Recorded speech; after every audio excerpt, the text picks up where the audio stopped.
so excited. আমার মনে হয় আজকে ঘুম আসবে। নতুন স্বপ্ন, নতুন চ্যালেঞ্জ। অনূর্ধ্ব 23 দলের ক্যাম্পে একমাত্র প্রবাসী হিসেবে যোগ দিয়েছেন জায়ান আহমেদ। AFC আন্ডার-23 এশিয়ান কাপের মিশনে হোটেলে রিপোর্ট করেছে বাংলাদেশ দল। এই দলে 18 জন দেশি খেলোয়াড়, কিন্তু সবার নজর একজনের দিকে। তিনি আমেরিকা প্রবাসী ডিফেন্ডার জায়ান আহমেদ।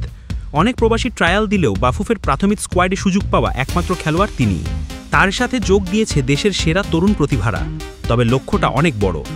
ভিয়েতনামে মূল বাছাই পর্ব খেলার আগে প্রস্তুতির জন্য পুরো দল যাবে বাহরাইনে। সেখানে 2টি প্রস্তুতি ম্যাচ খেলে নিজেদের ঝালিয়ে নেবে এই তরুণ টাইগাররা। খেলোয়াড় থেকে শুরু করে টিম ম্যানেজমেন্ট সবার আত্মবিশ্বাস তুঙ্গে। তারা বলছে এই দলটাকে নিয়ে ভালো ফল আশা করাই যায় এবং ফেডারেশনও এশিয়ান কাপে কোয়ালিফাই করার জন্য সর্বোচ্চ গুরুত্ব দিচ্ছে। যদিও এটা প্রাথমিক দল, AFC কাপের পর বসুন্ধরা কিংস ও আবাহনীর খেলোয়াড়রা যোগ দিলে দল হবে আরও শক্তিশালী। আপনারা কি মনে করেন, মেয়েরা যা করে দেখিয়েছে এবার ছেলেদের এই দলটিও এশিয়ান কাপের মূল পর্বে জায়গা করে নিতে পারবে? আপনার মতামত কমেন্টে জানান।